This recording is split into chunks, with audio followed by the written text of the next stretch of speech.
Well, Rob, Alex, thanks so much for joining us this afternoon. I mean, we can't start this interview without mentioning that excellent win over Coleshill today. You must be mightily relieved with those first 3 points of the season. Unbelievable, wasn't it? After this kind of the stress, if you like, of the last 48 hours, it feels like a massive relief to me, probably you as well, but you could see it on the faces of the players. The way that they reacted at the final whistle kind of said everything to me. Felt like a bit of a weight had been lifted and a cloud had been lifted, if you like.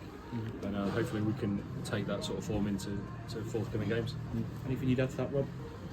Yeah, like it's not been a game in a long time that's got me like as emotional probably as that one. It was, Alex said it's been a tough few days, been a busy few days, and yeah, I don't know, football just evokes emotion, doesn't it? And yeah, fantastic. I just echo what Alex said. It's just for the lads, you know, they've worked so hard for these first sort of 10-12 games of this season, and yeah, I'm buzzing for them.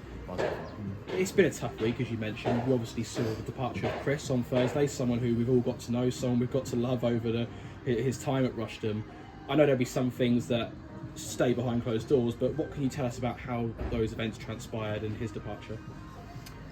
Yeah, look, I mean, first thing to say, and I think I've used a few platforms that we've got to try and communicate it, you know, it was a mutual decision. It was a mutual decision. Look, Histon, credit to Histon, they contacted the club. You know, legally they don't have to, but you know, professional courtesy. They contacted the club a couple of weeks ago, and said that they'd like to speak to Chris. Which obviously, you know, we can't stop. We say, you know, feel free, sort of thing. You know, respect the way you've conducted it. So we knew it was kind of going on. Look, when you're at the bottom of the league at this stage of the season with no points, as a board, obviously discussions that had been in place around, you know, whether or not a decision would be made at some point.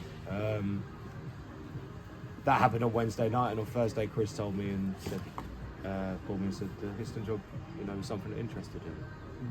At that stage, it's the right thing to do.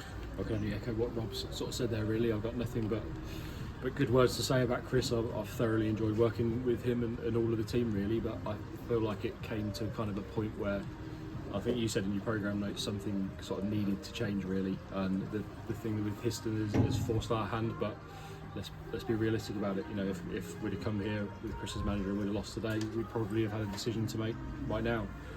It's taken that out of our hands. But look, we wish Chris kind of nothing but the best, really. And he did so much to unite the club at a really difficult time, and yes, results weren't what we wanted them to be, of course not, but there were so many other things that we did really well, and that Chris did really well and the team did really well, and I think that's evidenced again today by the fact that we've had 414 people, I think it was, in the ground, which is miles above our average again from last season, and that's really important, and I think that's something that Chris helped kind of deliver, if you like, and that should be his legacy.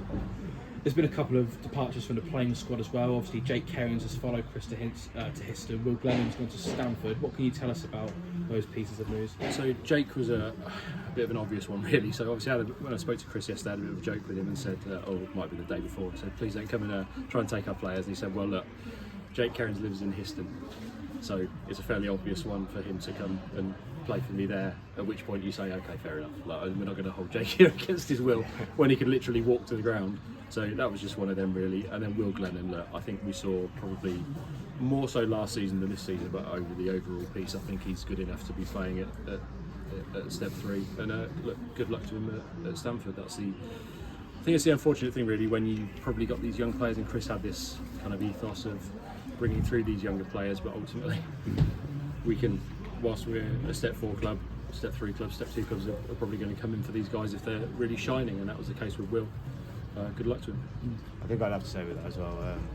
You know, with Jake, again, you know, talk about professionalism. He turned up on Thursday at training, didn't he? He trained incredibly well, and he came up to us afterwards, didn't he? And spoke to us openly about it. So again, like Chris, like Mickey, wish Jake nothing but the best at Histon. When the dust settles on today, I'm sure you'll be thinking about the next appointment as manager, whoever that is. How will you go about that process? You've mentioned previously how you don't want it to take as long as it took in the last one. How do you go about this one? Well, look, the hard work's already started. From the second I put the phone down to Chris on that day, you know, the hard work started. in the position we've been, obviously me and Alex have had conversations about potential inevitabilities. So you know, there's people on our radar. We're welcoming applicants, but we're not just going to pigeonhole ourselves into people who come to us looking for the opportunity. There's some good managers out there who I think could come in and do a good job at AFC Rushden Diamonds. And I guess right now, kind of everything's on the table. And for me, you know, Michael Harriman and Tom Shanks, is a good name, are people that obviously we are going to be considering for that role if someone they want to continue with. But right now it's an open book. We've got some really good, exciting targets. I think it's about doing our due diligence on all of these candidates. A lot of people are helping us as well with this. And you know, we want to be efficient, but we're not going to be rash. You know, it's an important decision. It's one we need to get right. We need to get it right in the right time frame as well. Yeah, I think one of the reasons it took us so long to appoint a manager previously is we'd literally just come onto the board. We're trying to almost save the club at that point in time, as well as appoint a manager, so it made life very difficult for us.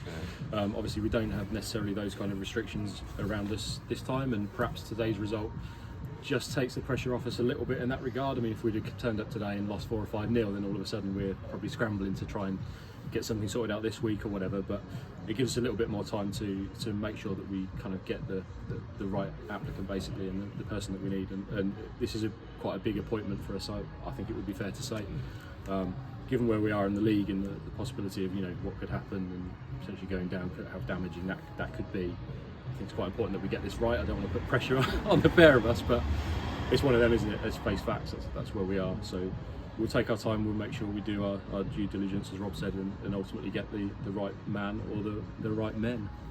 Well, thank you both for the update. Best of luck with the managerial process, and we'll speak to you again soon. Thank you, Cheers, Joe.